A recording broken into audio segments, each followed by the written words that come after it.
Olá, amigos internautas, sejam muito bem-vindos. Estamos aqui mais uma vez e agora, olha lá, no nosso 8º episódio. E não vamos parar, vamos continuar. E hoje eu tenho uma presença significativa aqui comigo, uma pessoa maravilhosa. Ele é pai, ele é marido, é advogado. Nós vamos falar hoje com o Dr. Robson. Tudo bem, Dr. Robson? Tudo bem, Robson de doutor? Jesus, tudo bem? Tudo bem, doutor Marcelo? Uma honra poder estar aqui com você e poder trazer um pouco aqui sobre direito do trabalho empresarial para os nossos telespectadores. Eu fico extremamente satisfeito com a sua presença aqui e, primeiramente, quero agradecer por você ter aceito este convite. Eu sei que a sua agenda é uma agenda apertadíssima, mas você reservou um tempinho para estar aqui comigo e eu estou muito feliz com isso, tá bom? Seja muito bem-vindo e eu estou muito agraciado com a sua presença, viu, Robson? Muito obrigado, Marcelo. Robson, então você é especialista em direito do trabalho, não é isso? Exatamente. Essa é a área focada do teu negócio, jurídico. Perfeito. Legal, legal. Só que nós vamos fazer o seguinte, Robson, você sabe que aqui no Pode Isso Passeane, a gente sempre começa contando um pouquinho da história do entrevistado. A gente não entra diretamente na profissão, mas fala um pouquinho da história dele. E eu quero conhecer um pouquinho da sua história, quero saber um pouquinho quem é o Dr. Robson lá atrás, enquanto menino, tá bom? Perfeito. Então vamos lá. Dr. Robson, o senhor sempre nasceu em São Paulo, em que estado, onde o senhor morou? Vamos conhecer um pouquinho do senhor. Vamos lá. Bom, eu nasci, na verdade, no estado da Bahia. Na Bahia? Bahia. Ei, baiano. Terra boa. Numa cidadezinha chamada Quaraci, uma terra próxima, uma cidade ali próxima de Ilhéus, Itabunas, né? São os pontos de referência, porque quando fala Quaraci, ninguém conhece. Então, nasci na cidade de Quaraci, muito novo, com 1 ano e meio de idade. Eu vim para São Paulo, migrei para São Paulo. Veio com a família toda? Vim com a família, minha mãe, né? Eu e minha mãe, na verdade. Você e sua mãe só? Exato. Como é que chama sua mãe mesmo? Mariette. Dona Mariette. Pera um Exato. pouquinho que eu tenho certeza que ela está assistindo. Olha lá, Dona Mariette. Aqui é seu filho falando, hein? É isso aí. Então eu vim, Marcelo, com 1 ano e meio de idade, a gente se estabeleceu no litoral norte de São Paulo, né? A gente morou um tempo ali no litoral norte e por volta de 6 anos de idade minha mãe migrou para a capital, né? E aqui na capital começou a minha trajetória, fui criado na zona leste de São Paulo. Zona Leste? Exato, ali Inclusive você tem um escritório estabelecido na Zona Leste, na né? Zona Leste. Legal, na Zona legal, Leste. legal. A gente hoje está ali na região de Itaquera, né? Itaquera. Então a gente migrou, se estabeleci na Zona Você Leste. e sua mãe? Eu e minha mãe. Aqui minha mãe constituiu um casamento. Um novo Um novo relacionamento. relacionamento, exato. E foi aonde começou, né? Criado na Zona Leste, escola pública, periferia, a vida do menino, né? Do menino da periferia, criado ali, joguei bola, brinquei de todas as brincadeiras possíveis, né? Então, assim, minha vida foi muito feliz, muito alegre, uma infância muito feliz, Você muito está com alegre. quantos anos, Robson? Hoje eu tô com 38 anos. 38 anos. Exatamente. Ah, tá. Então você é daquela geração antiga do Eu sou da pipa, do exato, peão na rua, exato. bolinha de gude. Perfeito. Eita, Eu nós, sou hein? dessa Ô, geração, fase gostosa, né? geração do menino que Entrava brincava na rua. era para dormir em casa, né? Exatamente, Não com os pés sujos, né, cansado Marcelo? para dormir. Eu sou dessa geração. Televisão a gente ligava, raramente ligava a televisão, né? E tinha os horários próprios para ligar a televisão. Exatamente. Você não podia ligar a qualquer hora a televisão, era proibido. Tinha as programações. Tinha as programações, né? que a criança poderia assistir, então você tinha lá, ia passar na televisão lá um super-herói, você sabe que aquele horário era o horário da programação, então todo mundo corria para assistir na televisão ali, assistia, voltava para rua. Exato. Voltava para brincar, não era assim? Era dessa forma. Que coisa, que tempo bom, né? Que Maravilhoso. pena que as crianças de hoje não sabem o que é viver a infância como nós vivemos. Exato. As crianças de hoje não sabem o que é uma infância, elas não conhecem. A adultização está aí, frequente. Exatamente. Você abre aí as redes sociais, as crianças ali tudo imitando os tiktokers, querendo desenvolver ali todas as suas nuances, né, de internautas, mas não conhecem esta parte da infantilização, da brincadeira, da bagunça de rua, Exato. né, de você poder ficar até tarde e de levar sopapo até mesmo de vizinha. Uhum. Porque nós tínhamos várias mães na rua, Não era? Não é- A bola que caía na casa do Sim, vizinho, sim. né? E tínhamos várias mães. Se levássemos uma bronca de uma, a gente ficava com medo da Da nossa em nossa, casa. exato. Então a gente, tipo, respeitava todas as mães que estavam ali. Ó, é a mãe do amigo, mas ela é minha mãe também. Porque se Exato. ela der bronca em mim, a minha mãe me mata. Perfeito. Então foi essa Que infância legal. que eu vivi, né, Marcelo? E foi maravilhosa, né? Fui crescendo, mais adulto. A minha mãe, e aí essa é uma história muito legal, porque a minha mãe ela sempre cobrou que eu estudasse. Só que eu sempre estive muito envolvido com esportes e enfim. Então eu sempre falava para minha mãe, olha, se eu for estudar, eu vou fazer uma faculdade algum dia, será a faculdade de educação física. E essa é uma história muito bacana, que a minha mãe ela trabalhava para um advogado, né? Advogado trabalhista, por sinal. Caramba. E a minha mãe, sempre que ela chegava em casa à tarde do trabalho, eu estava em casa, ela falava, filho, você precisa estudar, né? O nome desse advogado era Oscar. Ela falava, você precisa estudar para ser igual o Dr. Oscar. E praticamente toda semana ela falava isso, né? E eu, muito novo, tinha 12, 13 anos de idade. Os anos se passaram, eu cresço. Quando eu mais adulto, eu vou procurar uma faculdade e eu falo, poxa, vou fazer direito. Porque eu lembrava da minha mãe, ela falava, você precisa estudar para ser igual o Dr. Oscar, precisa estudar para ser igual o Dr. Oscar, e aquilo ficou na minha cabeça. E aí quando eu fui fazer uma faculdade, eu fiz a faculdade de Direito, por influência da minha mãe, me formo. Quando eu me formo, eu tinha um contato com o Dr. Oscar pelas redes sociais. E aí eu conversei com ele, pedi para visitá-lo no escritório dele, porque eu queria registrar uma foto para mostrar para minha mãe. E aí ele me convidou, fui no escritório dele, registrei a foto e mostrei para minha mãe, que eu tinha me tornado o advogado, que nem o Dr. Oscar. E o mais curioso de tudo, Marcelo, é que o Dr. Oscar me convida para trabalhar com ele. Eu vou trabalhar com o Dr. Oscar e trabalho ali com o Dr. Oscar Que por um mundo período. pequeno. E aquilo para minha mãe foi maravilhoso, né? Porque Como é o plantio de um sonho da mãe, né? Exato, Como a mãe foi consegue, ela maravilhoso, porque planta isso. ela me via ali trabalhando com o Dr. Oscar e ela plantou aquilo quando eu tinha 10, 12 anos de idade. Ela jogou a sementinha, você jogou no seu terreno e você... Praticamente toda ali semana ficou. ela falava aquilo. Você precisa estudar para ser igual ao Dr. Oscar. Que legal. E é uma história interessante, assim, que eu levo comigo com muito carinho, sabe? E aí, se formou, Me formei, aí passei por alguns escritórios, né? Fiz estágio em algum escritório, fui trabalhar com o Dr. Oscar, trabalhei por um período com o Dr. Oscar, foi onde eu aprendi ali bastante sobre direito do trabalho, né? O mundo do direito do trabalho. a parte prática A parte mesmo. prática do direito do trabalho, né? Vivendo, né? Audiência, atendimento ao cliente, elaboração das reclamações trabalhistas, as defesas, né? E depois desse período eu saio, aí eu começo a seguir a Carreira minha solo. vida, carreira solo Carreira no solo. direito do trabalho. Exato. Tá. Você terminou a faculdade já casado ou casou no final? Já casado, Marcelo. Eu terminei eu iniciei a faculdade casado, Já né? casado. Concluí casado. Então Exato. já encontrou a sua parceira, já se uniu. Exato. A minha companheira, eu encontrei ela, eu tinha 19 anos de idade. Então ela é a minha primeira namorada, né?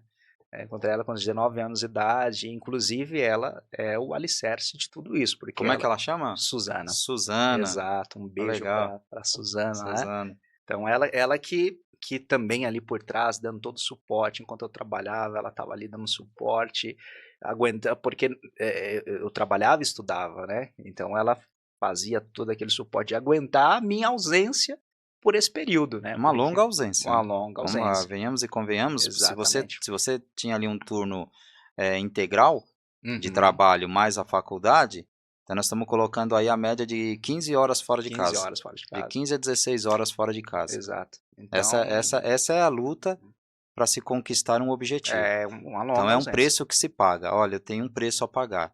Então o que acontece? Deus mostra para você o que você vai ser, mas você sabe que você vai ter um preço para pagar. Exato. Então fala, então qual é o preço? Exato. O preço é teu esforço, é teu sacrifício, porque aí sim você terá a sua recompensa e a tua recompensa está aí hoje. Exato. Hoje nós estamos aqui né, basicamente de colega para colega, Uhum. trabalhar para debater, falar um pouco sobre a tua história, falar um pouco sobre o direito do trabalho, falarmos um pouco sobre as implantações da NR1 para as empresas, que está assustando muito os pequenos e médio empresários, e também a falta de informação, que eles não têm muita informação sobre essa Exatamente. questão, tá? E a gente vai falar muito sobre isso. Mas Perfeito. assim, para estar aqui onde você está hoje, Robson, você ralou muito, Uhum. né, ralou o joelho, ralou a mente, quanto tempo de estudo, Exato, só Deus sabe, né, as madrugadas a fio, estudando, lendo e exato. relendo para se fazer uma prova, para se estudar, estudando um caso para poder convencer o magistrado com a sua tese, né, Uhum. porque quando você entra num debate judicial, você não sabe qual será a desenvoltura desse embate, mas você está ali para dar o seu melhor, transformar o argumento em persuasão, conseguir persuadir o juiz, convencê-lo do que você está expondo por direito e conquistar o êxito esperado, não é isso? Que Exatamente. bacana. E aí, me conta, você aí abriu seu escritório, está advogando hoje com um escritório próprio lá na região De Itaquera. de Itaquera, é Itaquera. próximo ali do... Fica próximo ao metrô, ao estádio do Corinthians ali, né, Ah, tá próximo legal, àquela região ali. E legal. a gente está advogando lá, tá atendendo o público lá, os reclamantes, os pequenos empresários, né, a gente está dando todo um Um suporte suporte. na área trabalhista especificamente, né, e estamos caminhando, né, fazendo algumas parcerias com alguns advogados, com alguns escritórios também, Muito bom, e as coisas estão clareando, estão caminhando aí muito aos bom. poucos. Mas é bom saber, olha só, porque assim, ó, o direito do trabalho, basicamente, vamos se dizer, vamos ser bem sensatos, mas é o calcanhar de Aquiles da empresa. Uhum, Não é verdade? O direito do trabalho é um calcanhar de Aquiles. Por quê? Se a empresa ela não se organiza documentalmente, estruturalmente, se ela não tem uma organização na sua prática, ela com certeza vai se tornar uma ré na Justiça do Trabalho. exatamente. Ela acaba se tornando ré na Justiça do Trabalho. Você hoje, como vem advogando, tem a sua especialização na arte do direito do trabalho, quantas empresas você já não viu ser prejudicada por falta de documentação organizada? Exato. Eu acho, Marcelo, eu acho, não tenho certeza, né? O grande problema das empresas, sobretudo os pequenos empresários, as pequenas e médias empresas, é a falta de uma assessoria jurídica especializada, né? Porque hoje não é só abrir uma empresa, né? Porque quando você abre uma empresa, vem com ela um passivo. Claro, você tem um lucro e você tem um passivo. E um dos grandes problemas desses empresários, por não ter a assessoria jurídica especializada, é a violação das normas trabalhistas, né? Então, muitas vezes, ele deixa de ter ali um custo, que eu não digo ser um custo, mas eu entendo ser um benefício para Sim, ele, jurídico, sim, né? é o que eu sempre falo. É o que eu sempre falo. Assessoria jurídica para uma empresa é um Um investimento. Eu investimento. falo isso para o empresário. Eu falo, meu amigo, preste atenção. Para você fazer a sua empresa crescer, você vai ser na enxada. Você está entendendo que é na enxada? Você vai trabalhar todos os dias. Mas se você não souber administrar a sua empresa corretamente, principalmente na área jurídica, você vai perder tudo na foice. Porque depender, né, Marcelo, da ação trabalhista que ele venha a sofrer, aquela ação trabalhista pode fechar a empresa dele, Estoura a né? empresa. Sobretudo Estoura, se for o tá, pequeno depender, empresário, sim. né? E olha só, Robson, foi muito bom você ter tocado nesse ponto, porque os empresários, eles não têm conhecimento da parte trabalhista. Uhum. Então, eles não entendem as limitabilidades de uma relação trabalhista. Então, eles acabam cometendo o quê? Erros. Erros. Um Exato. erro atrás do outro. Aí eles cometem o erro. E aí, o que acaba acontecendo? Eles são pegos de surpresa. Aí chega numa audiência trabalhista, vamos contratar o advogado. Só que quando manda para o advogado trabalhista, no caso, um especialista para que ele possa atuar, tem que fazer milagre em cima da mesa, porque não tem a documentação hábil completa, as testemunhas não conseguem traduzir de fato os fatos que foram relevantes para você fazer a defesa trabalhista, É, né? e isso é importante, Marcelo, porque assim, você tocou num ponto importante. O empresário, ele acha que o advogado tem que fazer milagre. Eu digo que o advogado ele trabalha com as provas que ele tem em mãos, né? Claro que ele vai dar o seu melhor, vai apresentar a melhor defesa, mas para que ele possa aumentar a chance de êxito daquele cliente, ele precisa ter provas em mãos. Sim. E as provas são justamente essas. Se você tem um jurídico por trás de você, te prestando toda a assessoria necessária, certamente você vai ter a documentação para se defender em uma possível ação trabalhista. Sim. Então, o que eu vejo muito hoje, principalmente de alguns pequenos empresários que me contrataram para algumas defesas trabalhistas. Não tinha assessoria jurídica. Por não ter assessoria jurídica, ele tinha o desconhecimento da lei, logo não tinha a documentação necessária para se defender da ação trabalhista que sofreu. Robson, esse é um ponto importante. A defesa trabalhista, ela se inicia na oportunidade da vaga. Então, abrir uma vaga para contratação, ali inicia a sua defesa trabalhista. Até o anúncio da vaga tem que estar bem estabelecido com os critérios daquele anúncio, porque aquele anúncio pode servir como uma prova evidente nos autos de um processo trabalhista, de uma reclamatória trabalhista. Eu cansei de ver processos trabalhistas e cansei de defender empresas que eles nem têm contrato de trabalho. Ah, mas cadê o contrato de trabalho? Ah, não, mas não tem, o contador não me mandou. Não, mas tem que ter um contrato de trabalho. Quantas defesas trabalhistas você já não fez que não tinham contrato de trabalho? Estou mentindo? Exatamente. Você abre lá, e inclusive a gente já pode até falar para o empresário hoje que está assistindo, dá uma olhadinha na ficha do seu funcionário, vê se você tem aí o contrato de trabalho. Exato. Né? Não tem um contrato, ou usa aquele contrato padronizado de contabilidade, Robson. Uhum. Aí pega aquele contrato padronizado de contabilidade, que só tem lá as especificações exigidas pela lei, que é horário de entrada, horário de saída, local de trabalho, né? E se vai ter hora extra ou não, vai estar lá especificando. Assina aquele contratinho básico, ó, tá feito, não funciona dessa forma. Exato. Tem que ter um contrato específico. Qual é a função que ele vai exercer? Qual é a atividade que ele vai exercer? Essa atividade ela tem risco? Essa atividade ela envolve perigo? Eu tenho que colocar tudo no meu contrato de trabalho. Eu posso alterar os locais de trabalho desse funcionário? Então, por exemplo, se eu tenho aqui uma empresa, minha sede aqui, mas agora eu quero estabelecer um novo local de trabalho, eu vou ter que renovar o meu contrato de trabalho, porque no meu contrato original eu não coloquei que eu poderia fazer alterações de unidades. Ele poderia trabalhar na unidade 1, na unidade 2, na unidade 3, ou ele poderia futuramente trabalhar em qualquer unidade que eu dispusesse na comarca. Exato. Então isso não consta. Aí quando chega na Justiça do Trabalho, o sujeito pede acúmulo de função, pede demissão por discriminação, porque alega que teve falha na contratação. Então, aí você fala, como é que eu faço para fazer a defesa? A defesa se faz com uma boa consultoria jurídica, desde o princípio. Exatamente. Olha, eu vou contratar, eu tenho ali todas as condições que são descritas na lei para poder fazer uma contratação, não é verdade? É bem colocado, Marcelo, e só reforçando, não tem milagre. Né? O advogado ele não vai fazer milagre. Então, assim, se o empresário ele não fornecer esse advogado de documentos para a defesa, certamente a ação judicial trabalhista vai ser muito difícil para essa empresa.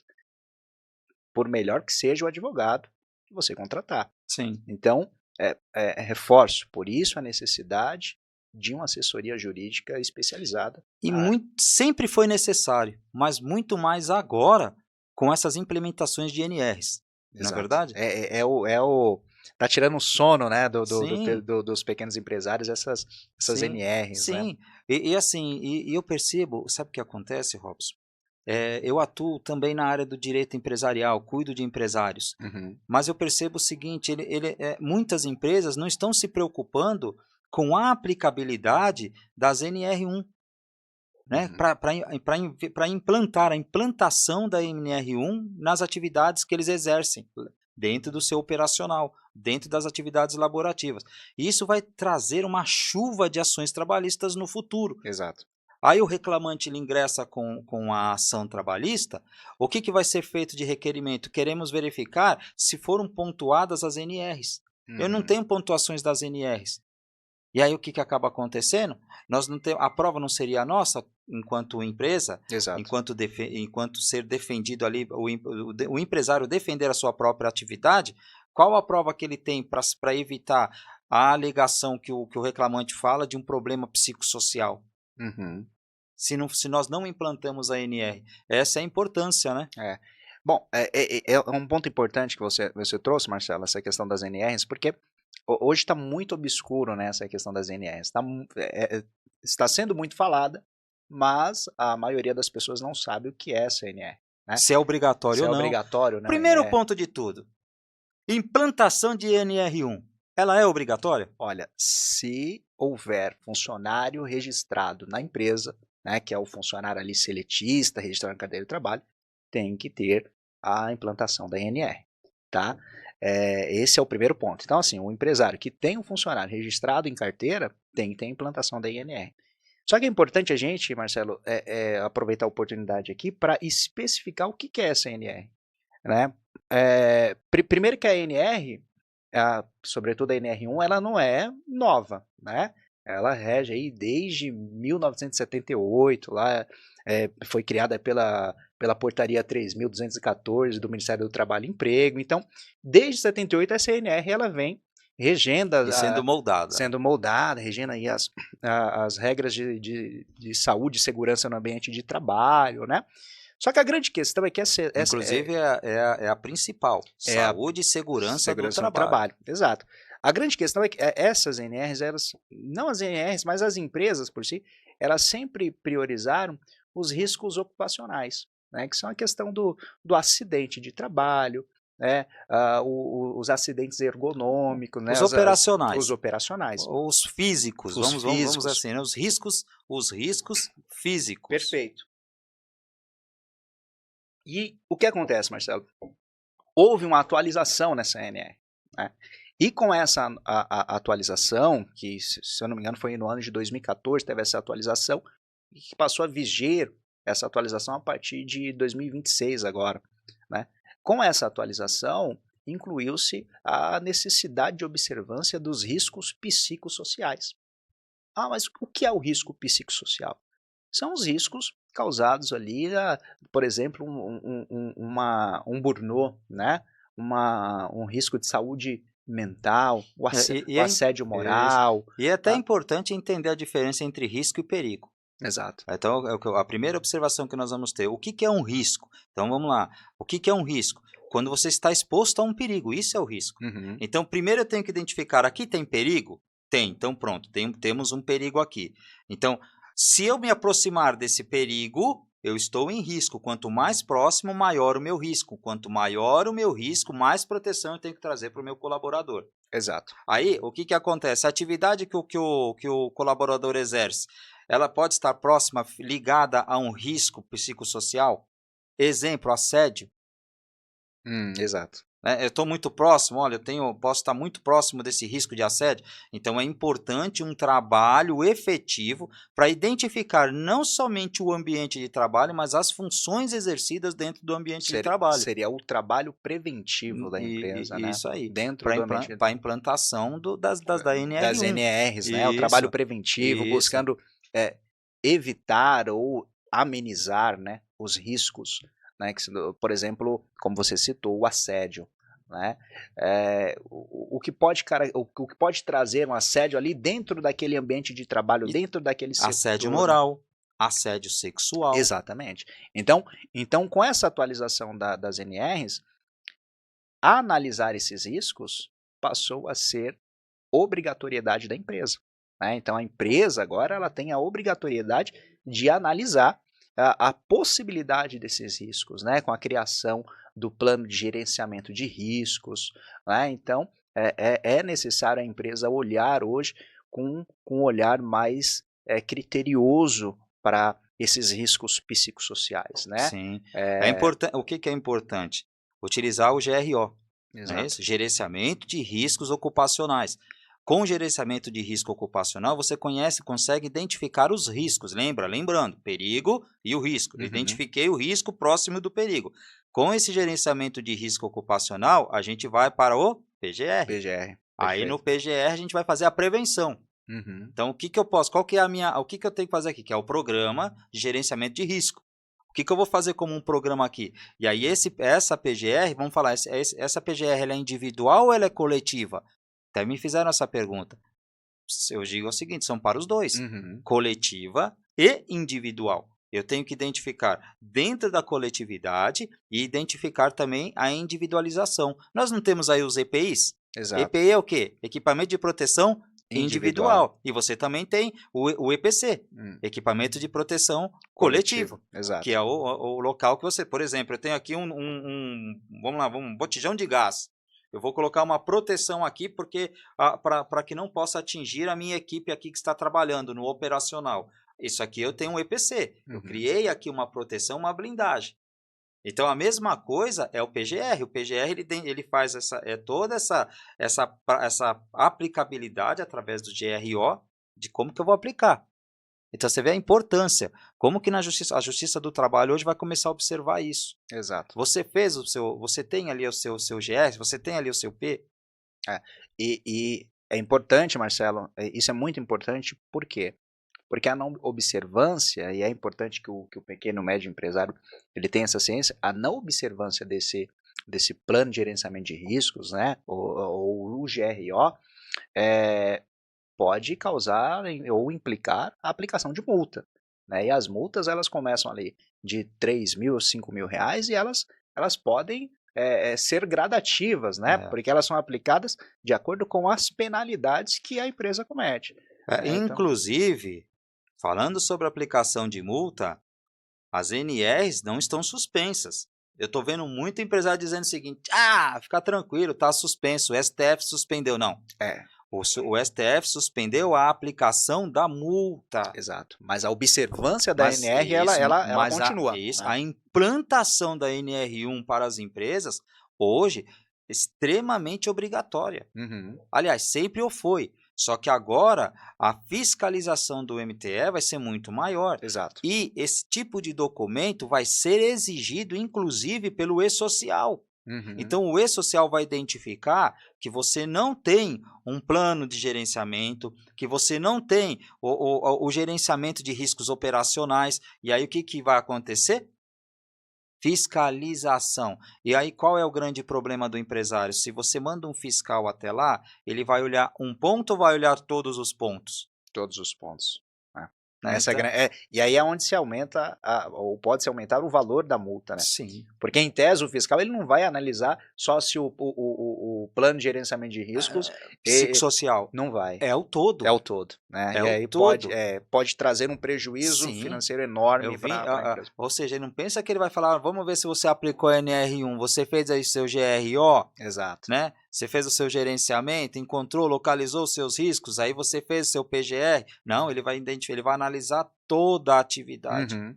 E aí é onde você pode ter muitos problemas. Então, o que eu venho advertindo os empresários, vamos cumprir as obrigatoriedades legais.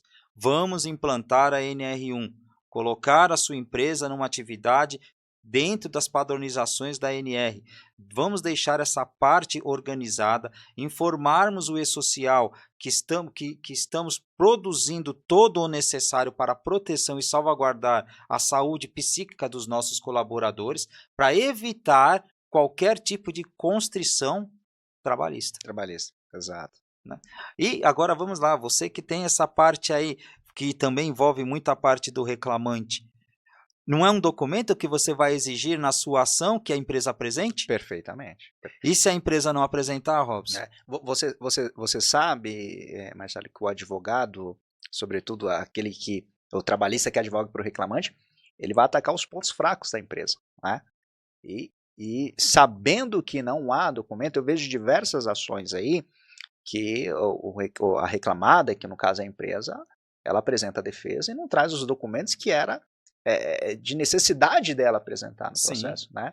Então, certamente, esse será um dos documentos que os advogados que advogam para o reclamante vai atacar, vai exigir. Então, você vai receber lá uma pessoa no seu escritório, certo? Uhum. Ele vai alegar para você, olha, eu tô com um problema, eu era muito cobrado, eu tinha uma meta excessiva, e eu tenho esse problema, eu desenvolvi essa síndrome do pânico, tô com esse problema que o médico constatou. Ele tá cheio de laudos lá, né? Porque ele tem os laudos, se afastou pelo INSS, ou seja, o reclamante, que é o empregado no caso, tá munido de documentação. Né? Aí o que vai ser feito? A empresa fez? A empresa, o que você vai pedir na sua ação? Eu quero ver.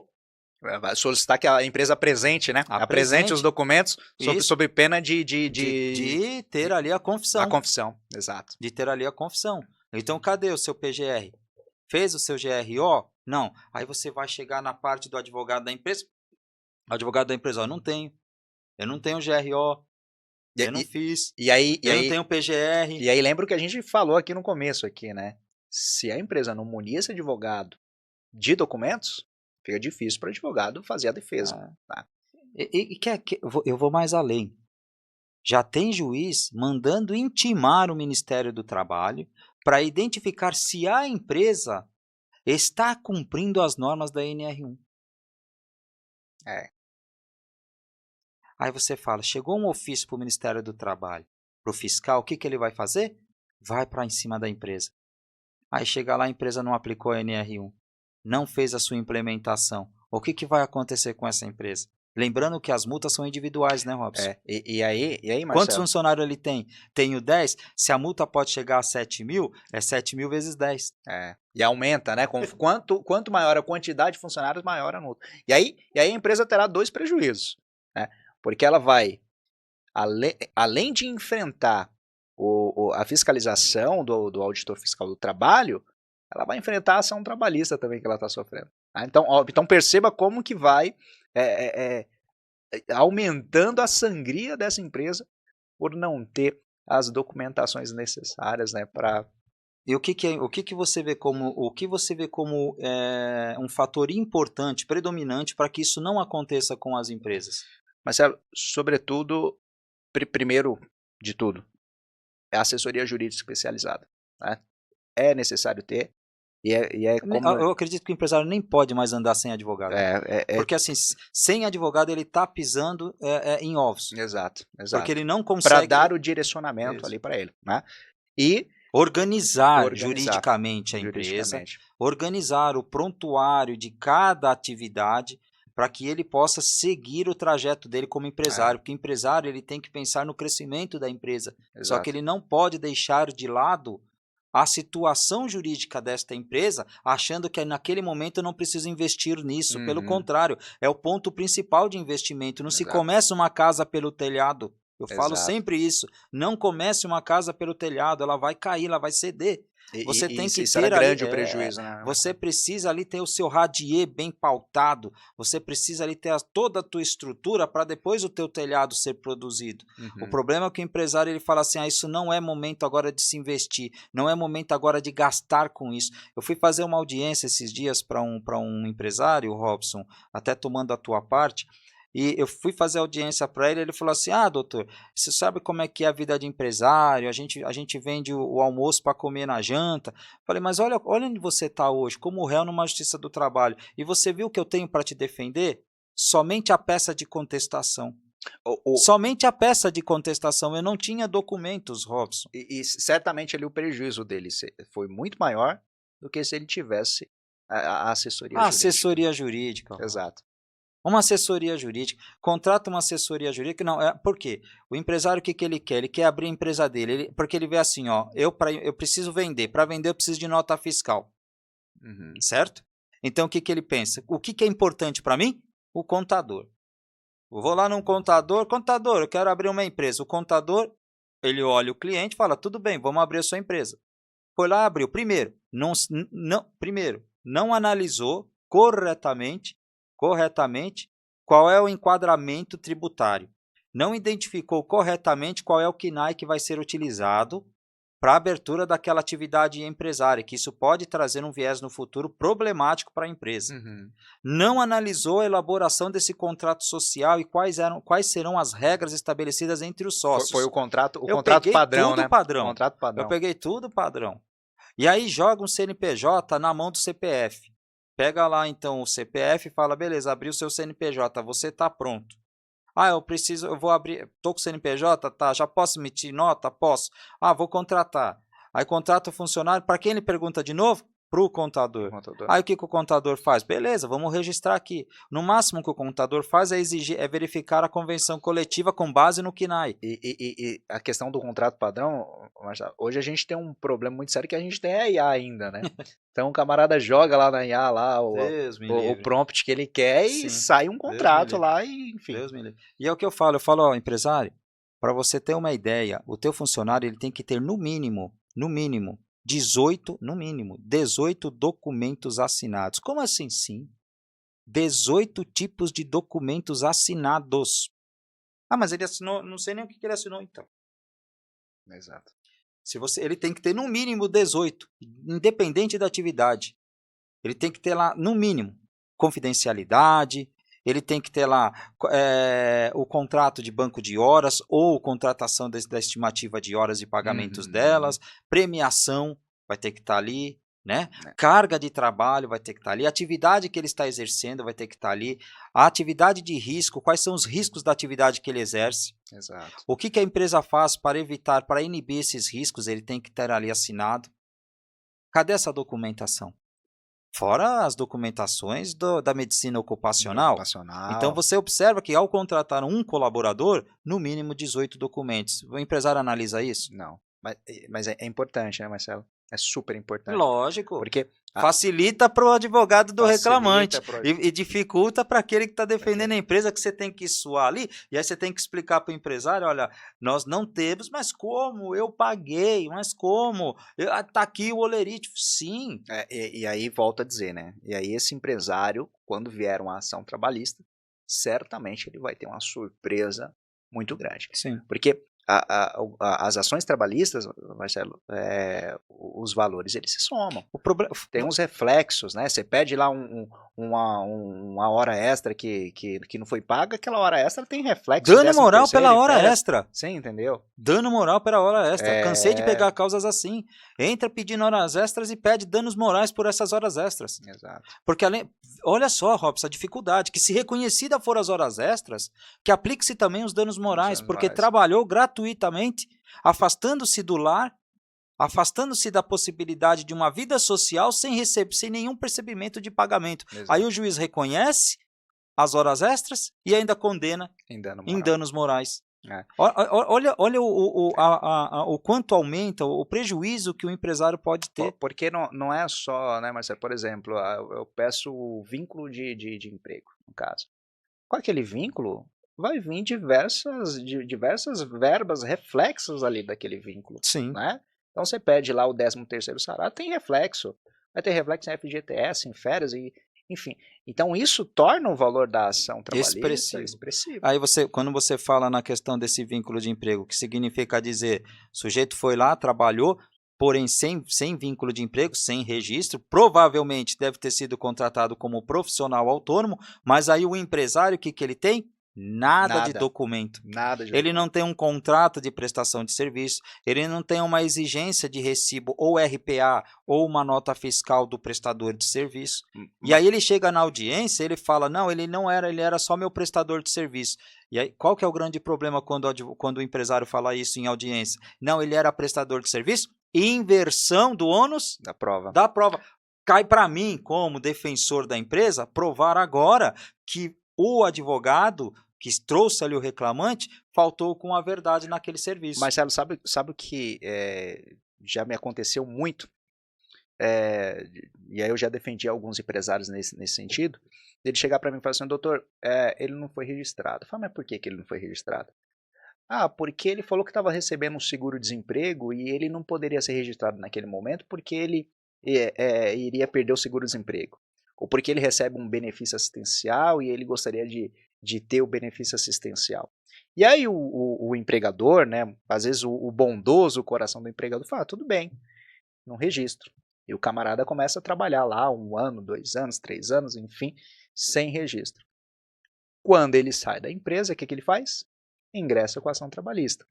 E aí o empresário fala, não, doutor, mas ele falou que ele não poderia ser registrado, porque ele estava recebendo seguro-desemprego, ou porque ele estava recebendo benefício assistencial. Isso não vai colar como argumento para te livrar de uma indenização trabalhista. Então, eu acho que o pequeno empresário, isso uma dica para os pequenos empresários, tem que deixar um pouco esse coração bondoso de lado nessas questões de regularização do seu prestador de serviço. Sim. Se for para registrar, que registre. Se for um prestador de serviço, que faça um contrato de prestação de serviço. É o que eu falo, o empresário, ele não tem que ser bom, ele tem que ser justo. Perfeito. Justo. Então, assim, eu respeito os critérios que a lei estabelece. Então, o que eu vejo? O porquê da necessidade desta assessoria? Contratei um funcionário, eu vou seguir à risca a padronização que o meu advogado estabeleceu. As documentações que eu preciso, e se sair alguma coisa fora, eu entro em contato com a minha consultoria e falo, olha, aqui está acontecendo isso, isso e isso. Para que possa ser feito o melhor engajamento, para que lá na frente aquilo não vire um problema judicializado. Porque o reclamante, o trabalhador, ele sai da empresa, ele já sai com aquele pensamento, olha, aquele ponto que me machucou, eu vou buscar reparação.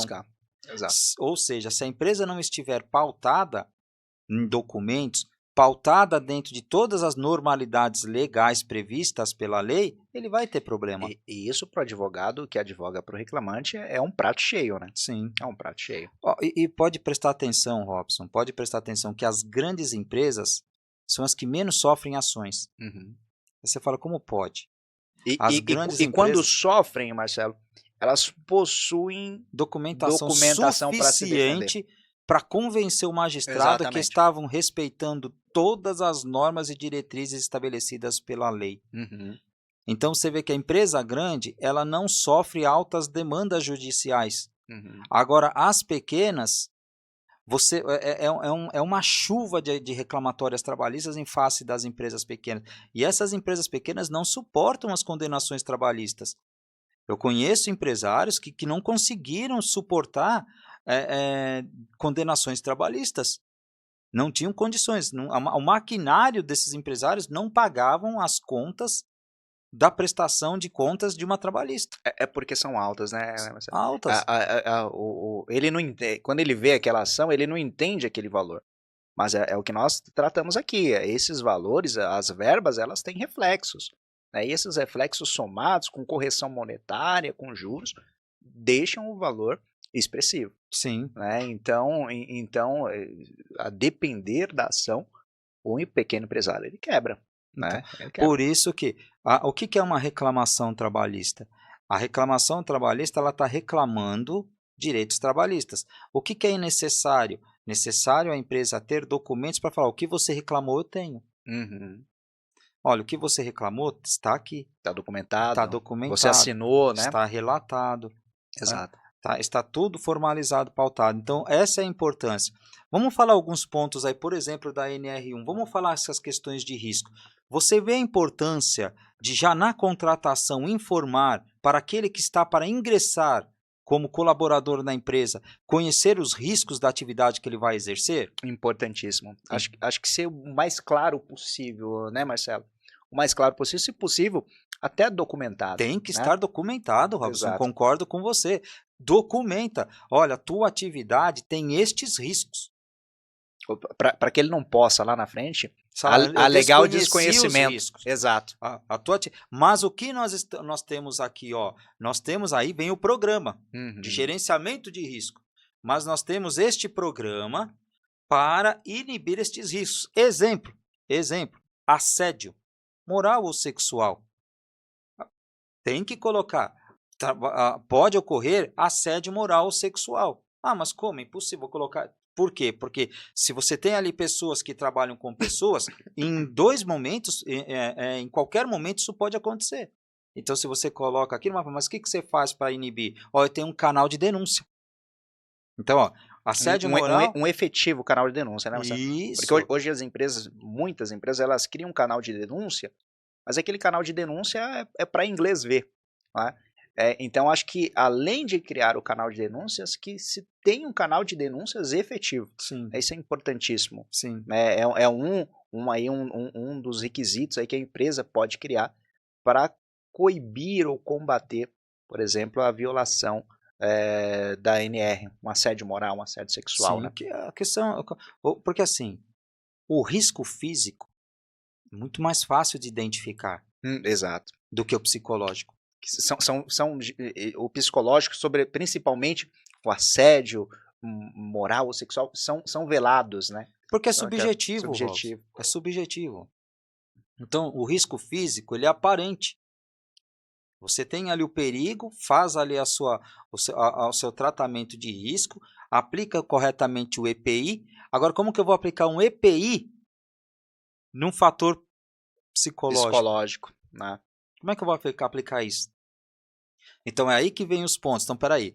Então, assim, se eu tenho aqui um fator de risco psicológico, eu tenho que ter um canal de denúncia que, inclusive, é exigido por lei. Uhum. A lei impõe a obrigatoriedade do canal de denúncias acima de 20 funcionários. Então, tem que estar lá. Ah, eu não tenho um canal de denúncia. Então, você percebe que você está deixando a pessoa exposta a esse risco? Sim. Aí ela chega na justiça, ela fala assim, olha, eu estou abalada psicologicamente. O que a empresa tem? Eu não tenho nenhum programa de gerenciamento de risco. Para quem que você comunicou? Ah, não Não comuniquei para eu não ninguém, não tenho tenho programa de ninguém. gerenciamento de risco. Aí Exato. você fala, pô, você não tem um programa de gerenciamento de risco? Não, então o que ela está falando é subjetivo. O que o magistrado vai fazer? É subjetivo, Robson. Ela definiu que o problema causado no psíquico dela é oriundo da relação concausal Uhum. na relação de trabalho. Então, compete para a empresa fazer uma prova de que isto não pode ser verdade, uma vez que tinha ali estabelecido um programa de gerenciamento de risco, estabeleceu-se ali canais de comunicação, e a empresa também aplicava cursos e Isso é eventos importantíssimo, né? dentro da empresa. Você qualificar os seus superiores, gestores, Sim, supervisores, né? sim. Isso é importantíssimo. E isso, a questão, assim, não só a comunicação para eles, mas também trazer dentro deles a conscientização.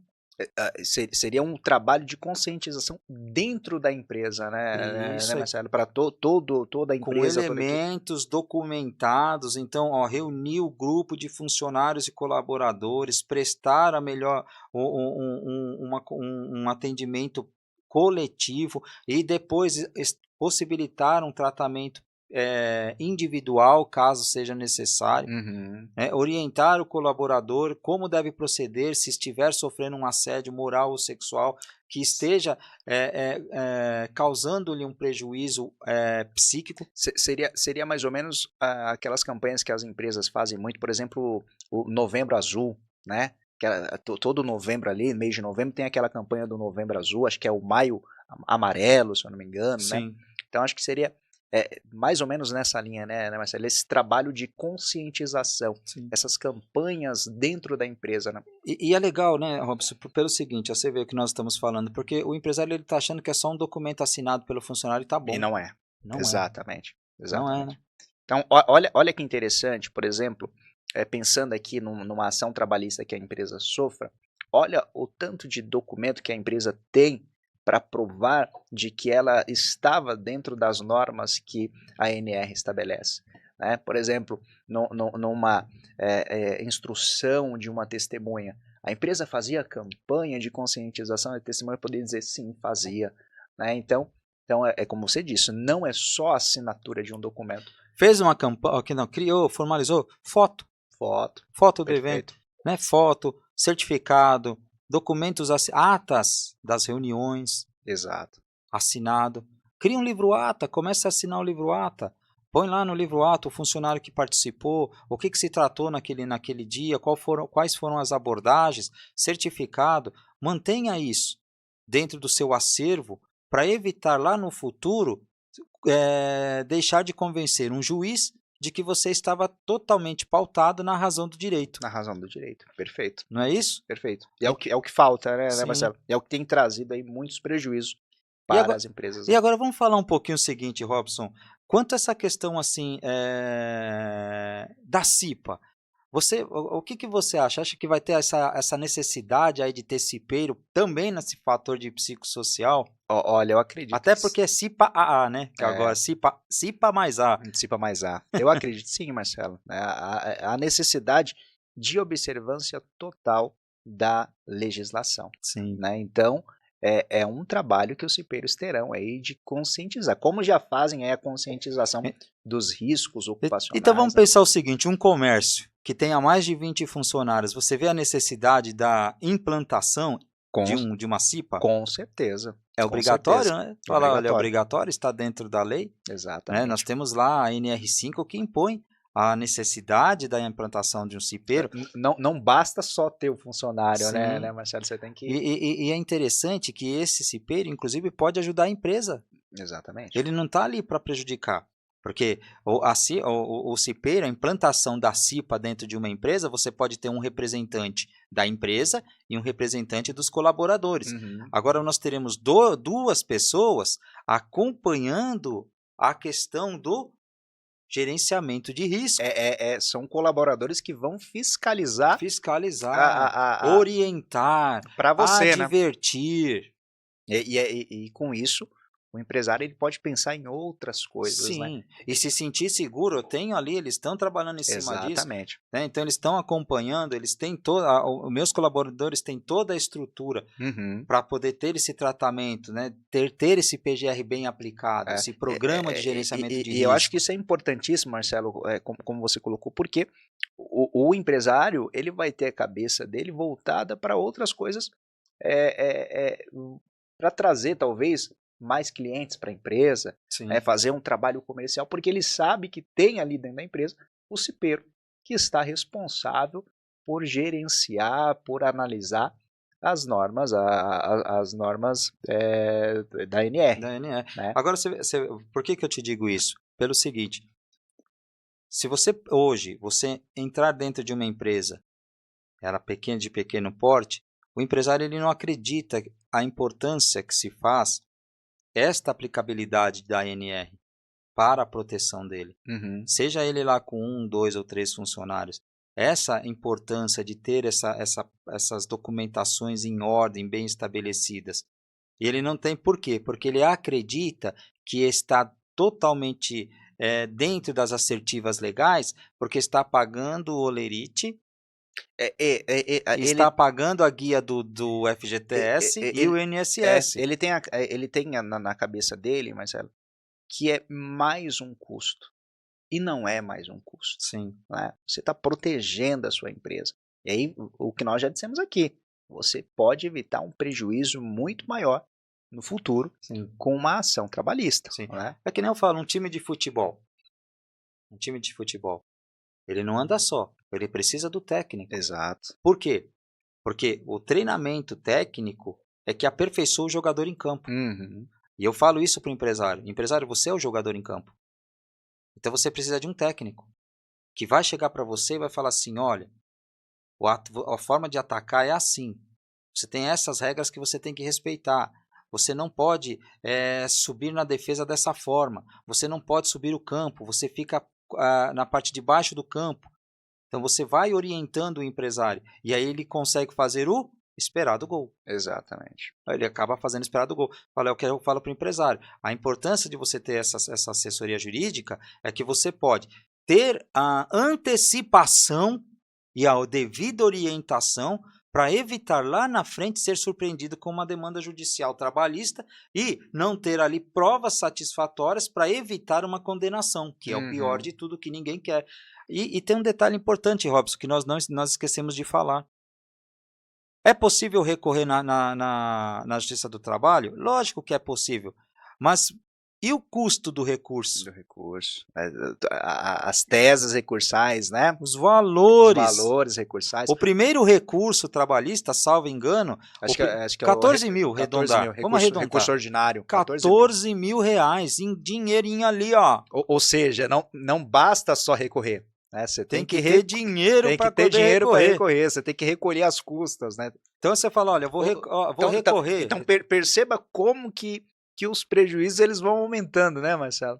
Percebe? Então a importância que seria você já ter ali toda a sua documentação para convencer o magistrado de que assiste razão a forma da sua contratação e o teu modelo de contratação não violou nenhum critério legal.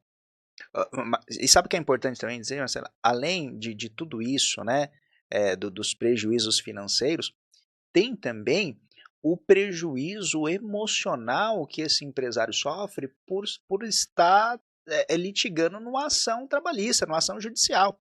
Porque acontece muito é que muitas pessoas, quando elas litigam ali num processo, ela tem toda aquela angústia daquele processo, né? De esperar o resultado final do processo.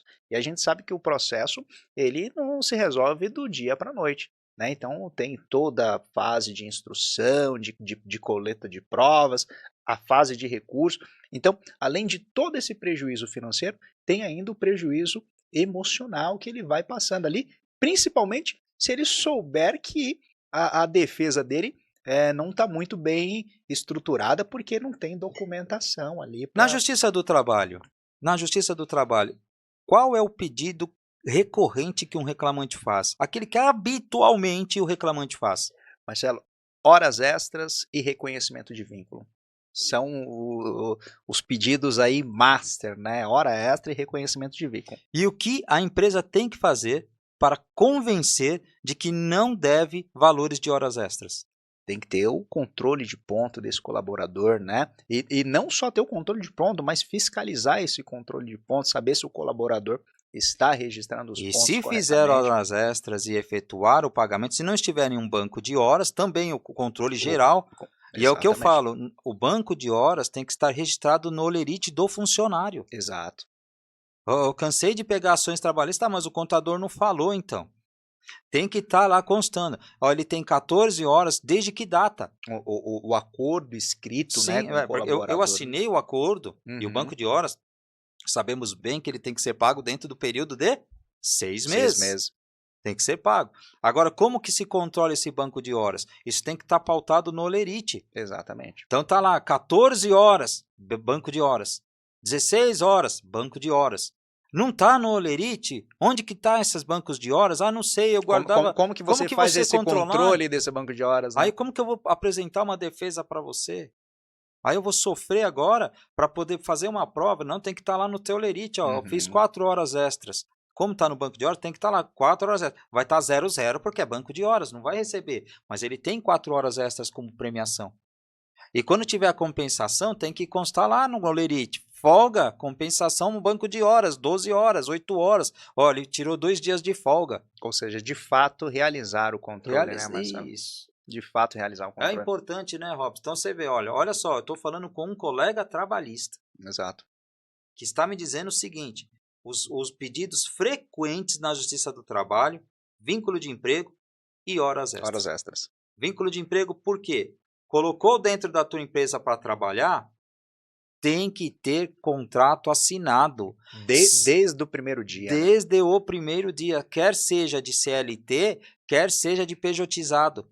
Tem que ter contrato assinado. Eu estive num cliente a semana passada, Robson, e ele está indo uma reforma na empresa dele.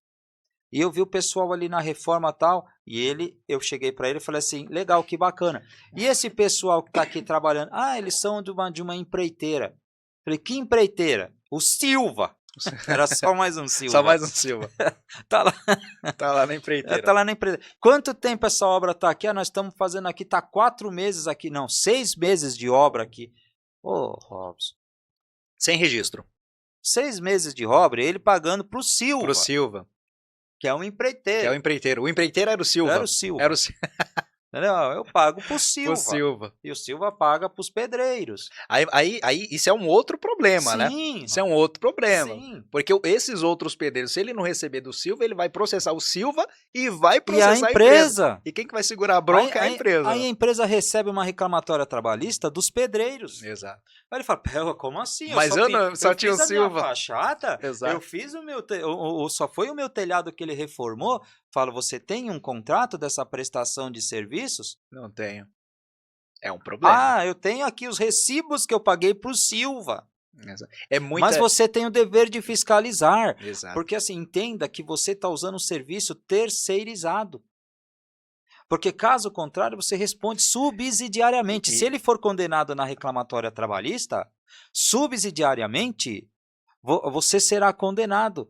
Porque se ele não suprir com o pagamento, você deverá suprir com esse pagamento. imagina, Marcelo, um acidente nessa empreiteira. Acidente, Olha, acidente, olha o o problema. problema. Essas ações acidentárias Ô, Robson, são ô, valores gente, é o que eu astronômicos, né? falo, ó, empresário, presta atenção, Imagina. ajuda o seu jurídico. Ajude o seu jurídico. Reserve documentos e atenda às solicitações do advogado, para que você não venha lá na frente ser mais uma vítima da sua negligência e da sua imprudência. Exatamente. Essa é a realidade. Exatamente. Você foi vítima da sua negligência e da sua imprudência. Eu tive um caso, Marcelo, até interessante, que vem bem é o que nós estamos falando aqui, de um rapaz que ele foi contratado para um serviço, uma diária num standard, montar standard e tal. E um dia ele subiu no andaime, caiu, fraturou o punho. Teve que colocar pino, cirurgia e tal. Um dia de trabalho, sabe quanto que deu essa ação? R$150 mil. Um dia. Imagina. A empresa teve que pagar? Teve que pagar. Nexo causal, Lucro lucro cessante, cessante, perda da mobilidade ali, diminuição da mobilidade. incapacidade total permanente, Então essas ações indenização acidentárias, vitalícia até os 77 a anos. depender da ação, se ficar incapaz É. pro trabalho. Indenização, porque assim, a incapacidade ela pode ser total ou parcial. Exato. Então, se o sujeito perder o poder de pinça, já deu uma Uma incapacidade. Então, Aí essa incapacidade tem indenização até os 77 então anos. imagina essa questão da empreiteira aí, que o Silva estava com os E o terceirizados. Silva? Se os terceirizados sofrem ali um acidente, de quem rapaz, que é a responsabilidade? Eu falo para você, eu cheguei pro meu cliente e falei, não faça isso, você não coloque ninguém na sua empresa sem você passar pelo teu setor jurídico. Uhum. Né? Então você tem que passar para o setor jurídico. Ó, estou colocando aqui o pessoal para fazer uma reforma, então peraí que eu vou organizar isso. Exato. Ô Silva, você tem aí CNPJ? Tenho. Seus colaboradores são contratados pejotizados ou são contratados como empregados? Não, são pejotizados, então eu quero o contrato de todo mundo. Exatamente. Eu quero o contrato deles com você e você comigo. Ah, mas você não tem que fiscalizar a minha empresa? Tenho. Porque a tua empresa dentro da minha, eu sou responsável. Exato. Se eu estou dentro da tua empresa, você é responsável. Mas se você está dentro da minha, eu sou responsável. Então entenda que funciona dessa forma. Não estou burocratizando. E se você não está contente com o que eu estou pedindo para você, vá discutir com o legislativo. Exatamente. Não comigo, porque é a lei que me impõe essa obrigatoriedade. Eu não quero ver o meu cliente lá na frente, no futuro, sofrendo uma reclamação trabalhista dos seus colaboradores, porque você foi negligente e imprudente nos direitos trabalhistas desses colaboradores. Porque se você não mantém os contratos com eles, certamente você está fora do que define a lei. E se você está fora do que define a lei, eu estarei dentro da sua situação sem ter a necessidade de estar. Então não quero. Exato. Eu vivi uma situação semelhante a essa. Contrato de empreitada, pintura, era uma construtora, acabamento ali da obra, pintura, contratou o pintor e o pintor tinha os colaboradores dele, mesma situação do Silva. E aí os colaboradores acharam que estava recebendo corretamente, ingressou com ação trabalhista contra o pintor e contra a construtora. E aí, você já sabe, a responsabilidade é da construtora, porque o pintor, em tese, ele não vai ter condição de arcar com as custas de uma ação trabalhista. Sim. Né? Então, vai sobrar pro maior. Sim. Né? Então, é uma situação entra a subsidiariedade. Aí vem, entrou, pronto, sou responsável, sou corresponsável. Tem aquele ditado, diga-me com quem andas, direi quem és. Mas aí volta o que a gente está falando, Marcelo. Isso, por que isso ocorre? A falta da assessoria jurídica. Porque uma boa orientação para que isso não venha acontecer. Porque o empresário ele não sabe disso. Gente, eu penso assim, eu falo, sabe o que acontece? Robson, eu falo assim, você tem uma pessoa lá no caixa, o empresário tem uma pessoa lá no caixa, que recebe o pagamento pelo produto que está ali exposto para comercialização, correto? Correto. Se eu chegar ali como cliente, consumidor e pegar o produto olhar o produto que está à mostra ali no balcão de vendas e para levar eu não tenho que passar no caixa? Exatamente. Eu não sou obrigado a esperar toda aquela burocracia da emissão da nota, Uhum. de passar o cartão. É débito ou crédito, senhor, né? Sim. Ou é Pix? Não é Pix. Ah, tá, é passar. O dinheiro eles nem pedem mais. Nem pedem mais. Esperar sair todo aquele. Sai lá o documento, o senhor quer a sua via, quer grampear a via, colocar no pacotinho, e aí sim entregar na mão do consumidor. Exatamente. Percebeu? Uhum. Então, quer dizer, Teve todo um processo, né, Marcelo? este processo, o empresário ele é obrigado a fazer. Por que não quando ele contrata? Uhum. Porque ele já quer direto começar. Ele contrata, ah, então vem cá, pode começar. Não, pera, passa pelo jurídico. O jurídico faz todo o trabalho de documentos, né? Trabalho documental, organiza aquela relação e devolve para o empresário. Está aqui, ó. É o famoso que começa errado, termina errado. Termina Né, errado. Termina errado. Que bacana, né, Robson? Quantas coisas aí, né? Bastante coisa, que né? acontece, né? Agora, fala para mim o seguinte, lembra para mim aí um caso que você já teve no seu escritório em que a empresa foi totalmente prejudicada por uma falha na contratação. Legal. Bom, eu vou trazer um caso aqui, Marcelo, que é o que nós estamos conversando aqui. Empresária, com a empresinha ali dela ali caminhando bem, ela tinha um amigo, né? Ela tinha esse amigo, essa mesma questão, o amigo ele não queria ser registrado, porque ele entendia que ele trabalhando ali sem um registro, ele poderia receber um pouco mais, e ela, por ser amigo, tudo bem, né, aceitou. Inclusive, ele era padrinho de casamento dela, uma relação próxima, de amizade, efetiva, exato. E aí ela aceitou, trabalhou por 5, 6 anos.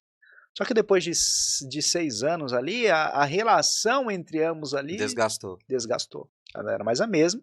E por esse motivo, falou, não dá para você continuar mais aqui comigo. Infelizmente, a gente vai ter que encerrar aqui. Tudo bem. Encerrou. Primeira coisa que ele fez... Foi buscar um advogado. Levou toda a documentação. Justiça do Trabalho, toda a documentação, pagamento. Lembre-se que foi ele quem pediu para que o contrato fosse daquela forma, sem registro. Sim. E ela, pela relação de amizade que eles tinham de muito tempo, aceitou. Só que depois de 5 anos a relação se desgastou, foi na Justiça do Trabalho, requereu 5 anos de registro. Imagina a carga de valor. Imagina o valor dessa ação. Você sabe que assim, quem é que sempre pede para não ser registrado? Então eu vou falar para você. O sujeito que paga a pensão alimentícia pede. Olha, não quero ser registrado porque vai descontar a pensão. Exatamente. Né? Vou só dizer o seguinte, empresário. Esse funcionário aí vai te colocar no pau. Só entenda isso. Ele vai ficar com você 1, 2 anos, mas vai te colocar no pau. Você vai ser prejudicado. Aquele que recebe a bolsa assistencial. Ele não quer perder o empresário, bolsa assistencial. Robson, você está aqui como prova nossa. Vai colocar na justiça ou não vai? Com certeza. Vai colocar na justiça. Na primeira oportunidade que ele tiver. Aquele que está recebendo seguro-desemprego vai te colocar na justiça. Vai ou não vai? Com certeza. Então, o que o empresário tem que fazer quando contratar? Registrar.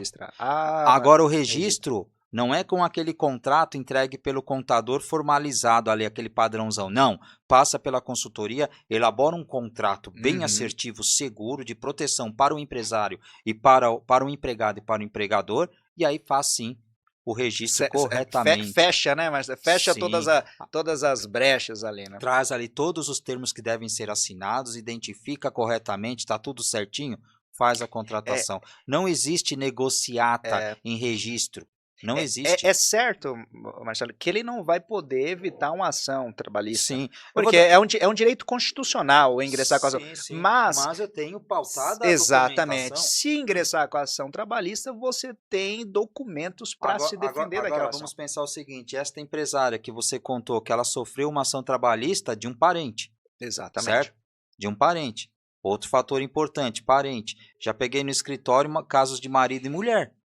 Caso de marido e mulher, te contei isso. As pessoas acham que não. Não. Elas acham que não. Caso de marido e mulher, a esposa trabalhando com o marido ela entrou com uma reclamatória trabalhista porque não tinha registro na empresa. E ela ganhou reconhecimento. Inclusive, lembrou bem, inclusive essa semana eu recebi um contato, mesmo caso, a mulher trabalhando para o marido, tinha uma loja de salgado trabalhando para o marido e fazendo todo o serviço para o marido, e agora eles estão se separando. Primeira coisa que ela falou para mim, olha, eu trabalho aqui, ele não faz nada, eu que toco isso aqui praticamente 12 horas por dia.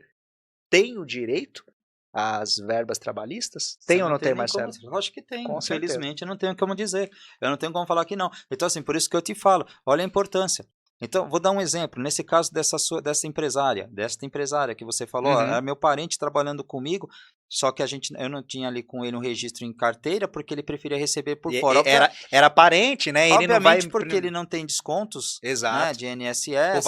Talvez recebe um pouco mais. O benefício para ele é muito melhor, então ele está ali se beneficiando. Quando acabou o benefício, ele vai para cima. Exatamente. Ele vai para cima e vai buscar o direito dele. O que ela poderia ter feito? Aí, na minha visão como advogado, e você pode confirmar comigo, faz um contrato, por exemplo, um sócio de trabalho, se ele é um sujeito importante para a minha empresa, ele é uma chave principal aqui dentro da minha empresa, eu vou pôr ele no meu contrato social, ele pode ser meu sócio de trabalho. Eu sou a sócia cotista, que eu detenho a força do contrato, e eu tenho dentro do meu contrato um sócio de trabalho, Exato. porque ele exerce uma atividade intelectual dentro da minha atividade, e ele é principal aqui dentro da atividade intelectual da minha empresa. Uhum. Que bacana!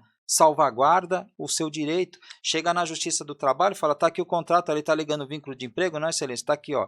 Ele era sócio de trabalho da empresa. E se não quiser, Marcelo, mexer no contrato social da empresa, um contrato de prestação de serviço. Prestação de serviço, bem elaborado com as organizações corretas. Exato. Ou seja, tudo isso tem que ser feito, analisado criteriosamente. Uhum. Tem que levar isso para o advogado, dentro daquela consultoria, para que ele possa trazer preventivamente a proteção e tutelar os direitos da empresa. Exato. Não depois, quando você está ali para duelar.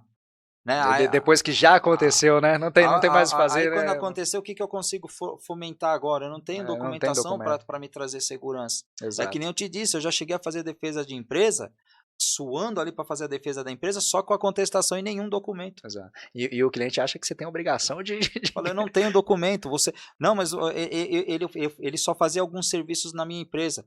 Só fazia alguns serviços. Aí o sujeito chega lá com a geolocalização lá, dizendo, ó, tá aqui, ó, tá todas aqui, as vezes que eu tava lá. Exatamente. Não tem que fazer. Eu não tenho. Aí eu falo, o que eu vou fazer aqui? Eu falei, a gente vai ter que trabalhar aqui num... A melhor saída nesses casos é uma tentativa de acordo. E orar a Deus. A tentativa de acordo se a parte aceitar ali a proposta, né? Porque o acordo tem que ter a concordância de ambas as partes, né? Tá bacana, cara, bacana. Robson, eu gostei muito da tua presença aqui. Me sinto muito honrado, como eu já te disse no início do programa e agora no final também. A gente já está chegando ao final, estamos aí a 1h12 tratando desse assunto muito importante para o empresário, conscientizando ele da necessidade de uma consultoria jurídica, principalmente na esfera trabalhista. Que é o calcanhar de Aquiles da empresa, e também da questão da implementação da NR1, onde hoje, ele já, através aqui do que nós já tratamos e que a imprensa vem tratando, é a obrigatoriedade da implantação da NR1 para as empresas. Então, assim, obrigado pela sua presença. Eu quero que hoje, agora, nesse momento, você olhe para aquela câmera e você diga o seu contato, onde pode te localizar, para poder bater um papo com você, conhecer do teu trabalho, conhecer o teu serviço e o teu projeto. Marcelo, eu agradeço o convite. Você sabe que você é uma pessoa que eu admiro bastante. Já te falei isso aqui. É uma pessoa que eu tenho um carinho muito especial, né? E muito obrigado pelas essas portas, por essa recepção, pela sua equipe. E bom, o meu contato nas redes sociais é @robsonjesus.adv. É o meu Instagram, você vai conseguir me encontrar lá. Tem alguns vídeos lá falando sobre direito do trabalho, né? Alguns insights. É bacana lá para me acompanhar e estar um pouco mais por dentro desse mundo do direito do trabalho. E o seu WhatsApp? O WhatsApp é o 96252-3554. 11 96252 3554. Às vezes a gente engasga aqui, porque é tanta coisa na cabeça. Eu sei como é que é. Robson, mais uma vez, obrigado. Pessoal, espero que vocês tenham gostado. Nós demos aqui o nosso máximo, o nosso melhor. Advertimos sim, mas também trouxemos aqui ideias pautadas na realidade das empresas. E estejam aí livres para deixar aqui qualquer pergunta, que no nosso próximo programa nós podemos responder. E muito obrigado mais uma vez pela tua participação, pela tua audiência, e vamos continuar aqui com o nosso Pode Isso Paciane. Robson, parabéns. Muito obrigado. Muito obrigado.